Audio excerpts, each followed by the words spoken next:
Les prémices du principe d'inertie apparaissent chez Aristote vers 400 avant Jésus-Christ, mais il faut attendre Galilée, qui est un physicien et astronome italien, qui en 1630 l'énoncera sous sa forme moderne en abandonnant l'idée de mouvement absolu.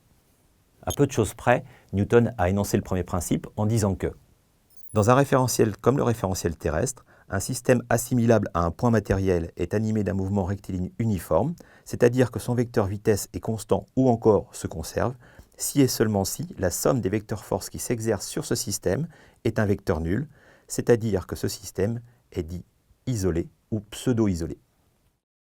Le principe d'inertie est un concept fondamental car il permet d'introduire des notions très importantes en mécanique. Tout d'abord la notion de masse qui est un scalaire constant qui permet de caractériser l'inertie d'un corps. On réécrit le principe d'inertie en introduisant la quantité de mouvement, P égale mv. Dire qu'un système est animé d'un mouvement rectiligne uniforme revient à dire que sa quantité de mouvement est constante ou se conserve, qu'on écrira P égale constante.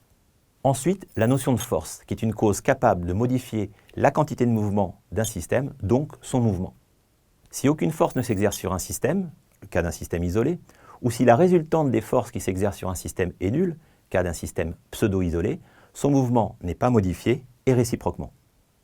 Une petite remarque, on peut aussi définir la force de façon statique comme cause capable de déformer un corps. Enfin, la notion de référentiel galiléen. Le principe d'inertie permet de caractériser un référentiel. Un référentiel galiléen est un référentiel dans lequel le principe d'inertie s'applique, qui s'appelait initialement le principe de Galilée. Si le principe d'inertie est mis en défaut, c'est simplement que le référentiel dans lequel on se place n'est pas galiléen. Même Newton, à son époque, a oublié de le mentionner dans sa première loi. Il faisait des expériences dans le référentiel terrestre et énonçait ses lois dans ce référentiel. On comprendra par la suite que le référentiel terrestre est un référentiel galiléen pour de nombreuses expériences, mais pas pour toutes, et notamment celles qui durent trop longtemps. La loi de composition des vitesses permet de montrer que, si on trouve un référentiel galiléen, alors tous les référentiels galiléens sont en translation uniforme par rapport à ce référentiel. Il existe donc une classe spéciale de référentiels, tous en translation uniforme les uns par rapport aux autres, dans lequel le principe d'inertie s'applique. Pour de nombreuses expériences entre guillemets suffisamment courtes, le référentiel terrestre peut donc être considéré comme galiléen. On peut en outre réénoncer le principe d'inertie de la façon suivante.